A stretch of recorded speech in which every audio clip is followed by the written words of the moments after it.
Thank you, Tyler. Thank you. And thank you, Turning Point Action, for this important development. I am so excited. I was so excited when Charlie and Tyler told me about Turning Point Action because I was once a young Republican and a grassroots organizer in my college days. And I've been willing to put my name out there for decades about what I believe and why I'm passionate about this country, our future, and especially our liberty. Now I look around this room and I see the future of the conservative movement right in front of me here today.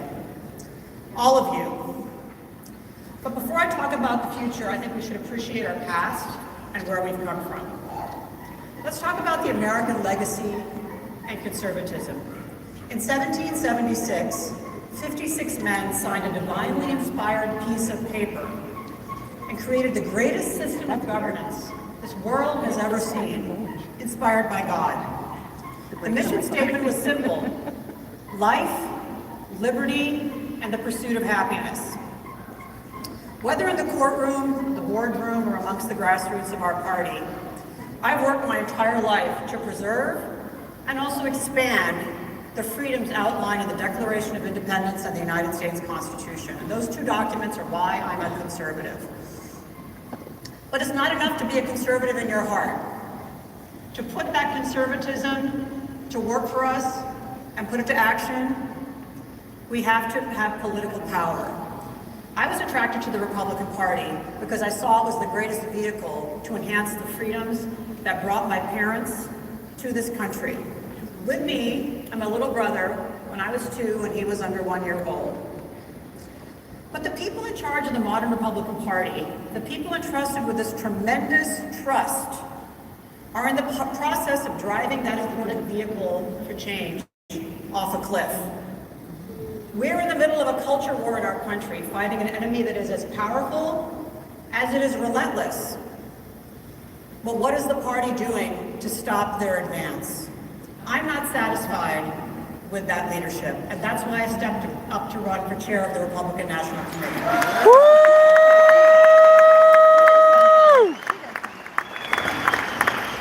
One takeaway that I took away from that poll that Tyler just talked about is, wow, are 1% of the attendees here political consultants?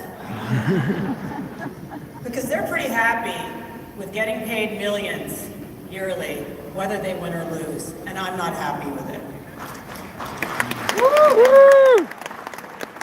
Now let's talk about the dangers of the radical left. The radical left bears very little resemblance to the Republican Party, to the Democratic Party of old. Their ideology has far more in common with Karl Marx than JFK. They've captured our institutions. They've tried to redefine what is a woman. They've infiltrated every aspect of our culture, and they're dismantling the nuclear family even as we speak. Believe me, their goal is nothing less than the total destruction of everything that people in this room hold dear. And what is the cost of a failed Republican leadership? We have lost. 6 years ago, when the current leadership took office, we had the White House, the Senate, and the House. We had a strong Supreme Court. Today, we have a strong Supreme Court. We barely have the House. Okay. We have senators who can't block disastrous judicial nominations, and we have the worst president in my lifetime. Now, whether it's an unwillingness or an incapability to lead, the consequences are the same. The Republican Party of today has chosen to be spectators in the political arena, not active combatants. We are not taking the fight to the left. We are sitting back and letting them punch us and weakly responding. That's not acceptable. Now, this is not about personality. I have a lot that I can be doing in my life. This is about me and all the grassroots activists in the country who've been telling me, and all the members of the RNC over the last few days, that they're tired of losing. Failure is unacceptable. So let me tell you about who I'm running against. I'm running against Conservative Inc., okay? I'm running against a swamp of fat cat consultants who take the money of small dollar and billionaire donors, and they get paid whether they win or lose. Now, I run a a small business. I'm a partner in a law firm that I founded. We don't get paid whether we win or lose. Do you get paid whether you do a good job or not? Most of us don't. Political consultants do. And they're so married to that sweet, sweet cash that they'll do anything to hold on to leadership that keeps that gravy train going. That's unfortunate. But I am not daunted. I'm not afraid of this challenge. And with all the support from all of the grassroots, I'm ready to take them on. Now, I can't run the RNC by myself, obviously, so I don't mean to suggest that we're going to be some kind of solo practitioner there. I see a hand, I see some hands in the audience. We need experts. But maybe the expertise we need today is different than what the expertise was in the 1990s when I was growing up in politics, when I was at the Heritage Foundation, when I was a college Republican, when I was a college journalist, when I was in the Federalist Society and the chair of the biggest chapter in the country. The expertise we need today is different. I attended your event last night here at the end of Turning Point USA.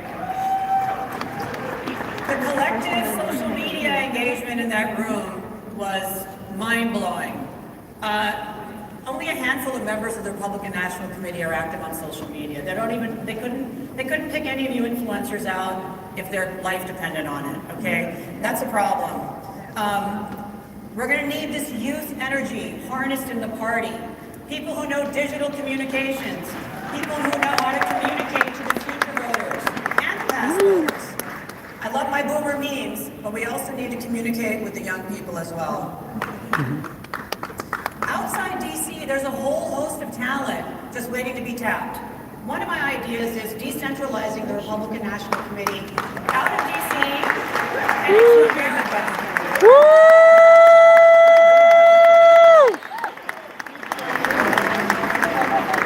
This is day 16 of my race for RNC chair, and I already have hundreds of applicants for jobs at the RNC, and these are people who have jobs, but they want to do something to help their country, and so we're all pulling together.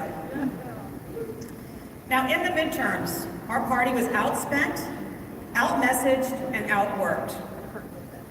And currently in DC, our leadership is doubling down on stale establishment leadership, no new ideas, no fresh start, going along, getting along with the Democrats, omnibus spending measures, spending like drunken sailors, focusing on issues that are non-issues for our base, and that's what's wrong with this party. Now, over my 30 plus years as a lawyer, Tyler mentioned my fighting, but my 40 years almost as an activist, I've learned a few lessons. I know what works and what doesn't. Objectively, I think we can all agree that the results our party has produced have been unacceptable. The red wave didn't happen, and that's just not academics. That's just not pundits talking on television, shaking their head and saying how the polls were wrong, turnout wasn't good, candidate selection, let's blame Trump. I've heard all the excuses, but the result is the same. And I don't see a plan for us to win in 2024 unless we radically change what we've been doing wrong. We gotta win. We need to refocus this party on the people who elect those leaders, the grassroots of the party. Now, during this race over the last 2 weeks, I thought we were going to have a genteel exchange of ideas. Okay, maybe I'm a little naive, but I spent an hour this morning dealing with hit pieces being placed by my Republican National Committee against me. Can you imagine?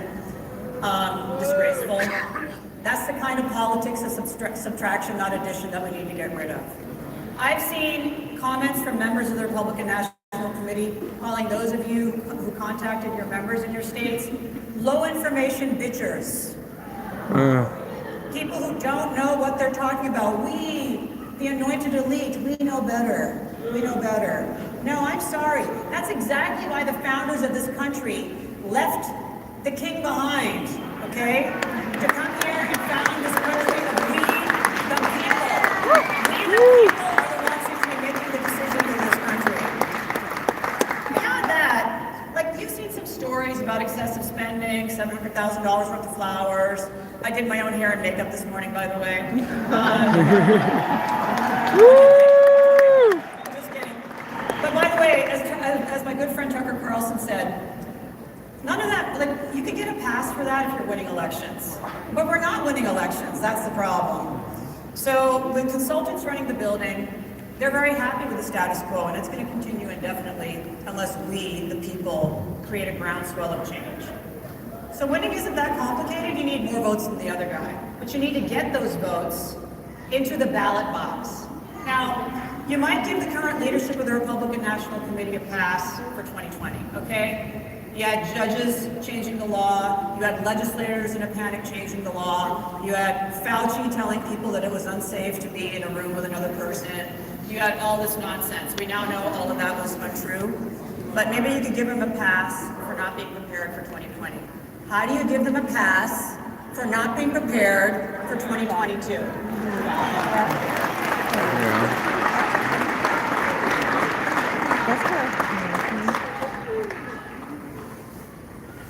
We needed a plan to deal with the new voting laws, even as we fight against them. Even as we fight against them. And I've been one of those fighters. I'm one of those fighters. I beat Mark Elias in court last month in Virginia. My law firm that do this work, because most Republican law firms that have been getting tens of millions from the Republican National Committee over the years, the minute the 2020 election was over, they're like, oh, so sorry. Look what time it is. It's time for me to move on to something else. They don't represent us anymore. So that's the kind of loyalty that happens in DC. That's why I wanted to move us out to America, where people have better values and are loyal to their friends. I think that's important. Grassroots activists like people in this room and many that I've met over the years have shown that with hard work and tenacity, in just a few short years, you can build a movement. You can change things. You can demand accountability like they're doing with the Mount Vernon project that has been announced here earlier. You can make sure that the people who represent us are accountable to us. The duty of the next RNC chair is as follows. We need to provide you grassroots activists all the resources you need and the training you need to do your job well, okay? State party chairs around the country. Some of them are paid, but believe it or not, it's a volunteer job for many of them. One of the things I've heard is, it's a top-down approach. They say, Harmeet, I know what works in my state. I know what walk apps work in my state. I know that because a significant portion of, let's say, the eastern part of my state is rural, apps that don't really work well with less digital connectivity, broadband, I don't need that app. I need a different app. I have a better app that I asked the RNC to help me with. They said, no, if you like this vendor, you're going to use this app if you want us to pay for it. Not if I'm the chair of the Republican National Committee. I think the people closest to the grassroots know better than me, and I'm humble enough to admit that. We invest in our ground game at the RNC. More money on door knocking, less money on arrangements, floral arrangements and knickknacks.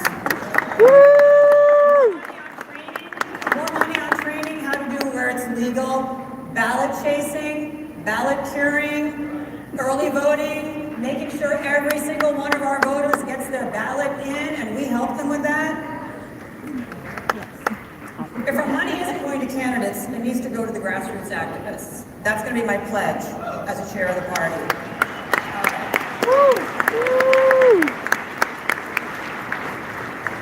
Election integrity. Let's talk about election integrity. Yes! It's time for this party to take it seriously. All right? How long have the Democrats been taking election integrity seriously? By my count, at least 18 years. After the 2004 election, George Soros called a meeting of the Illuminati of the left. All the big corporations, all the big donors, and he said, listen guys, we gotta get serious here. These Republicans with their great ideas and their promise for the future and their traditional values, they're eating our lunch. How are we gonna fight back? They fought back with cold, hard cash, but not just randomly, not just with, win red, if you don't give me $100, your puppy will die.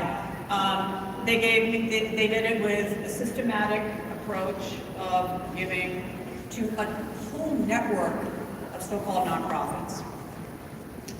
And today those nonprofits, I'm in court against the NAACP, the ACLU, Michigan Welfare Rights Association, La Raza, La Familia Vota, you name it. These are all opposing parties in litigation that I'm in. We don't have that on our side because we don't have the vision, we we haven't had the leadership, we haven't had, frankly, just the organization to do that. And I will bring that to the Republican Party. Instead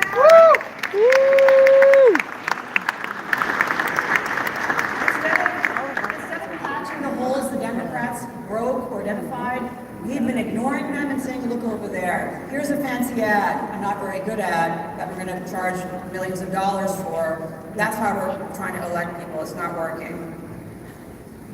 We can either develop an effective counter, and I have a plan to do that, or we're going to continue to lose. All right? The Kerry Lake situation should never have happened. We should have been laying the groundwork to win that election for years. But because of personalities and what have you, wasting money on consultants, it didn't happen. All right?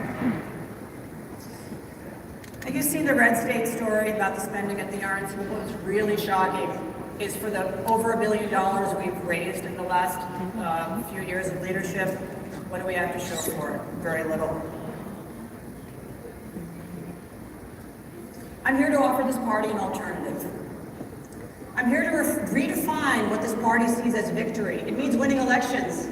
It doesn't mean turning out. It doesn't mean outreach. It doesn't mean the number of phone calls you tried to make and didn't connect. That's not victory. Victory is our people in office making laws that protect our fundamental liberties. It's not raising the most money, winning the most libs, or winning the most debates. Okay? It's about the government leaving us alone so we can live our lives in freedom. All right, thank you for vision. Before I bring up a good friend, I'm incredibly optimistic about the future of this party, and I can't wait to share with you what we have in store. I have a tremendous amount of hope for this party. Life has complications, but it really isn't that complicated to win. We're right, and they're wrong. We have common sense solutions, and they're the problem. And they don't.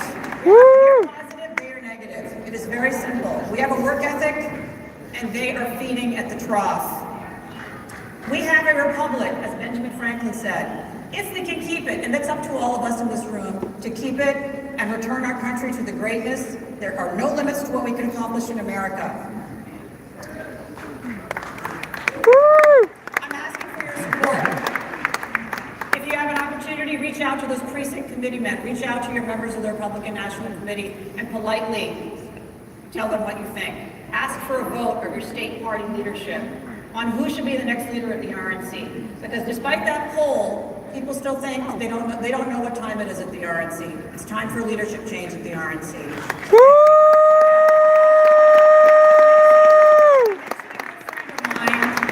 Kerry Lake.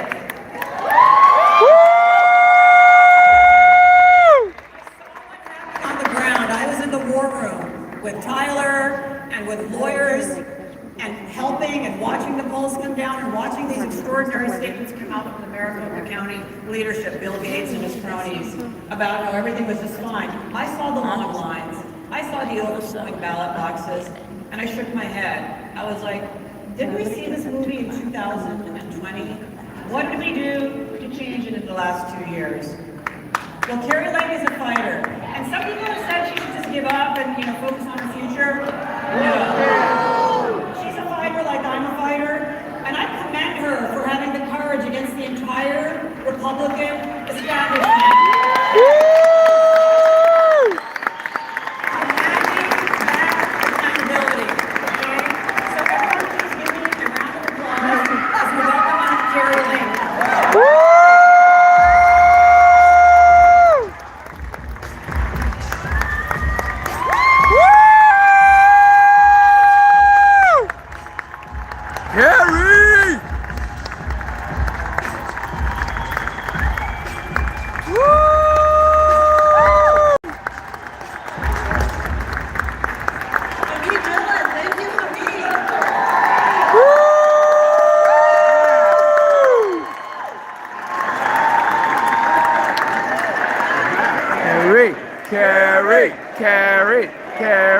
Carrie. Hey guys, guess what? Christmas came early yesterday.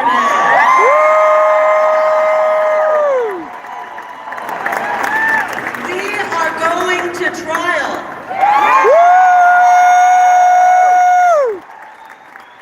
This is so historic, and you know what?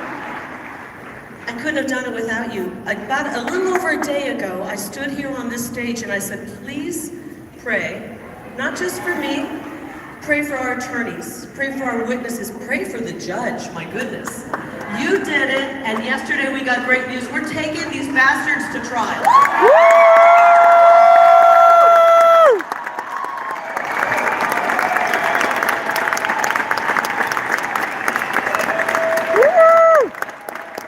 And I'm so excited because you know that I ran against our own version of Joe Biden here. Ku Klux Katie! Basement Hobbs. She ducked out on the debate, but she can't duck out from taking the stand in our trial. She will have to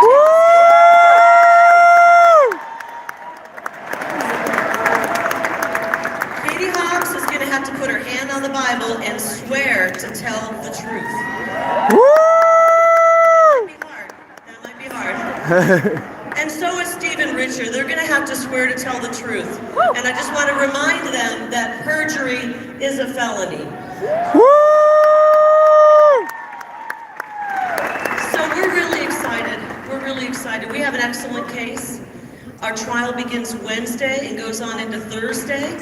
And we need you to continue to pray for our team. This is serious stuff what's going on here, guys. We have a chance to show the world that our elections are truly corrupt and we won't take it anymore. And so we need you.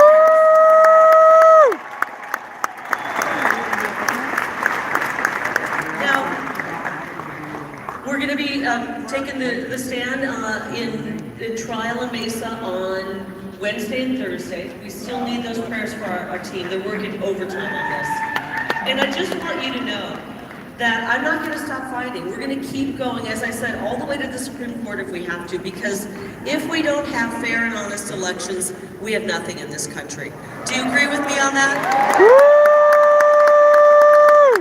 How many of you agree that election integrity, honest elections, is the most important issue facing us right now? I just want to thank you because I know that after that debacle on November 8th, that you guys have been standing firm with me in this foxhole, and I know that you won't stop. So thank you for your prayers. Keep them coming. We will keep you posted. Let's go on to victory, guys. Thank you. We love you, Carrie!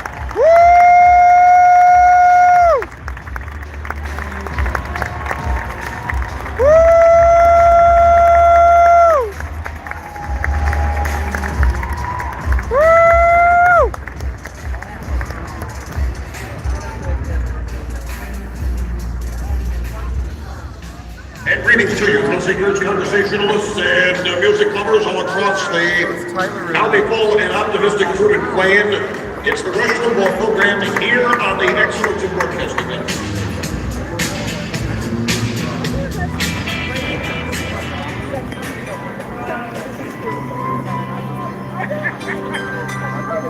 It's Christmas time. Don't let the news frustrate you. Turn to God. Put all your worry, your hope, your faith, trust, particularly this week, to God. If there's hope and if there is hopefulness, if there are good signs, that's where you'll find them. God bless. Merry Christmas. Thank you ever so much.